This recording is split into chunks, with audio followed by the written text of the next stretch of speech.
ಒಬ್ಬ ರಾಜ ಇದ್ದ. ಆತ ಹುಟ್ಟಿದಾಗಿಂದಾನು ಬಂಗಾರದ ಚಮಚೆಯಲ್ಲಿ ಬದುಕಿದ್ದ.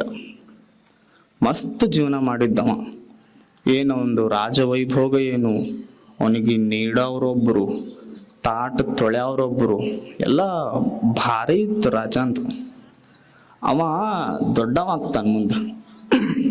ಮುಂದೆ ದೊಡ್ಡವಾದ್ಮೇಲೆ ಅವರಪ್ಪ ಹೇಳ್ತಾನ, ಸುಮ್ಮನೆ ಒಂದು ರೌಂಡ್ ಹೋಗಿ ಬಾ ರಾಜ, ಏನೇನೈತಿ ಪ್ರಜೆಗಳದ್ದು ನೋಡ್ಕೊಂಡು ಬಾ ಅಂತ ಕಳಿಸಿದ. ಹೋದ ಮರಿರಾಜ. ಎಲ್ಲ ನೋಡಾಕ ಬೆಳ್ಳಿ ರಥ, ಅವನಿಗೊಬ್ರು ಸೇವಕರು, ಮಸ್ತ್ 5 ಕುದುರೆಗಳು, ಎಲ್ಲ ನೋಡ್ಕೊಂತ ಹೊರಟ. ಮೊದಲ ಮನೆಗೆ ಹೋಗಿ ನೋಡ್ತಾನ, ಒಂದು ಮಗು ಹುಟ್ಟಿತ್ತು. ಅವನಿಗೆ ಆಶ್ಚರ್ಯ ಆಗ್ತದ, ಏನಿದು ಅಂತ ಕೇಳ್ದ ಸಾರಥಿಗೆ. ಸಾರಥಿ ಅಂತಾನೆ, ಇದು ಜನನ. ನೀವು ಹಿಂಗ ಹುಟ್ಟಿರಿ, ಆ ಕೂಸು ಹಿಂಗ ಹುಟ್ಟೈತಿ. ನೀವು ಜರ ಬಂಗಾರದ ಅರಮನೆ ಒಳಗ ಹುಟ್ಟಿರಿ, ಅದು ಗುಡಿಸಲ ಒಳಗ ಹುಟ್ಟೈತಿ. ಆದ್ರ ಹುಟ್ಟು ಒಂದೇ. ನಾನು ಹಿಂಗ ಹುಟ್ಟಿನ ಅಂದವ ರಾಜ. ನಾವು ಹಿಂಗ ಹುಟ್ಟಿವಿ, ನೀವು ಹಿಂಗ ಹುಟ್ಟಿವಿ, ಆದ್ರ ನಿಮ್ದು ಬಂಗಾರದ ಅರಮನೆಯಾಗ ಹುಟ್ಟಿರಿ, ನಾವು ಗುಡಿಸಲದಾಗ ಹುಟ್ಟಿವಿ ಅಷ್ಟೆ. ಮುಂದೆ ಹೋದು ಮನ್ಯಾಗ ನೋಡ್ತಾನ, ಮದುವೆ ನಡೆದಿತ್ತು. ಇದು ಏನು ಅಂತ ಕೇಳ್ದ ರಾಜ. ಸಾರಥಿ ಅಂದ, ಇದು ಮದುವೆ. ಮತ್ತ ಮದುವೆ ಅಂದ್ರೆ ಏನು? ಅವ ಸಾರಥಿ ಅಂದ, ನಿಮಗ ನಗುವಂಗ ಹೇಳ್ಯೋ ಏನ ಸತ್ಯ ತಿಳಿಯುವಂಗ ಹೇಳ್ಯೋ? ರಾಜರಂದ್ರು, ಸತ್ಯ ತಿಳಿಯುವಂಗ ಹೇಳು. ಇದು ಏನ್ ನಡ್ದದಲ್ಲ, ಇದು ಮದುವೆ. ಚಲೋ ಇದ್ದವ್ರನ್ನ ಬಾವಿಗೆ ಒಗೆದ ಇದ ಮದುವೆ ಅಂದ ಅವ ಸಾರಥಿ. ಮತ್ತೆ ಯಾರು ನಕ್ಕಿರಿ ಅವ, ನಿಮಗೆಲ್ಲ ಮಸ್ತ್ ಅನುಭವನೇ ಅದು. ನಾನ್ ನಕ್ಕತ್ತಿಲ್ಲ. ರಾಜರ ಸಾರಥಿ ಅಂದ, ಚಲೋ ಇದ್ದವ್ರನ್ನ ಒಗಿದು ಇದು ಮದುವೆ. ಇಲ್ಲಿಲ್ಲ, ಸತ್ಯ ಹೇಳು. ಜೀವನದಲ್ಲಿ ಒಂದು ಘಟ್ಟ ಬರ್ತದೆ, ಆ ಘಟ್ಟದಲ್ಲಿ ಮದುವೆ ಆಗ್ತದೆ ಮನುಷ್ಯನಿಗೆ. ಒಬ್ಬ ಸಂಗಾತಿ, ಕಷ್ಟ ನೋವು ನಲಿವಿಗೆ ಒಬ್ಬ ಸಂಗಾತಿ ಬೇಕು ಅಂತ ಮದುವೆ ಮಾಡ್ತಾರೆ. ನನ್ಗೂ ಮಾಡ್ತಾರ, ನಿನಗೂ ಮಾಡ್ತಾರ.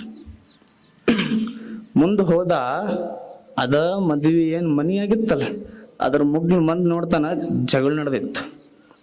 ಯಾಕೆ? 2 ಕೂಸು ಹುಟ್ಟಿದ್ದು, ಅವು ಒಳಕತ್ತಿದ್ದು. ಅದನ್ನ ನೋಡಿದ ರಾಜ ಅಂತಾನೆ, ಇಲ್ಲೇನಾಗಕತ್ತೈತಿ ಅಂತ ಕೇಳಿದ ರಾಜ.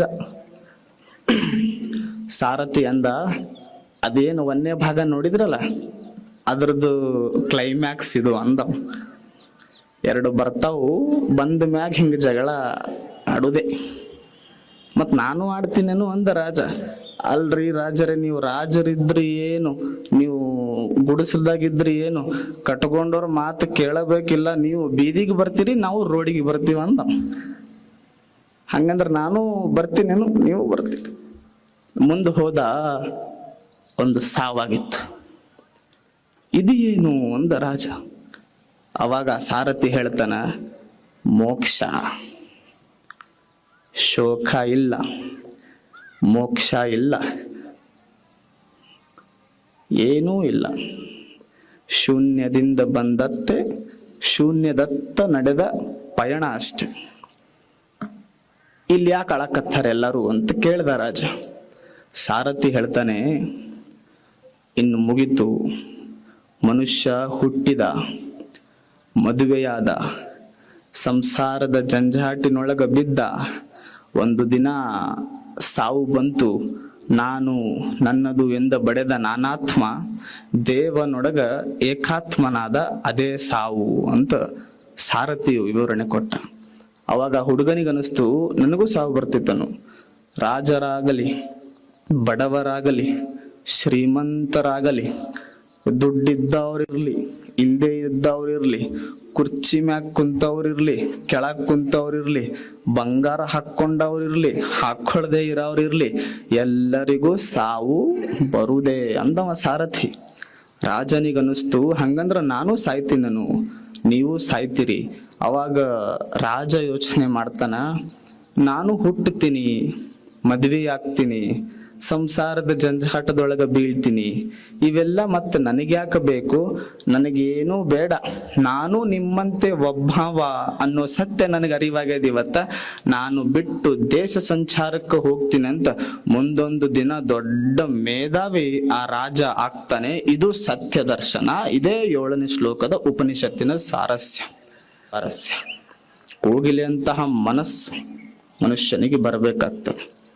ಬಸವಣ್ಣ ಒಂದು ಕಡೆ ಹೇಳ್ತಾರೆ, ಅಂದಣವನೇರಿದ ಸೊನಗದಂತೆ ಕಂಡಡೆ ಬಿಡದು ತನ್ನ ಮುನ್ನಿನ ಸ್ವಭಾವವ, ಸುಡು ಸುಡು ಮನವಿದು ವಿಷಯಕ್ಕೆ ಹರಿಯುವುದು, ಮೃಡ ನಿಮ್ಮನ್ನೆನೆಯಲಿಯುವುದು ಒಂದೂ ದಿನ, ಎನ್ನುಡೆಯ ಕೂಡಲ ಸಂಗಮ ದೇವ ಅನುದಿನ ನಿಮ್ಮನ್ನ ನೆನೆವಂತೆ ಮಾಡು, ಸೆರಗೊಡ್ಡಿ ಬೇಡುವೆ ನಿಮ್ಮ ಧರ್ಮ.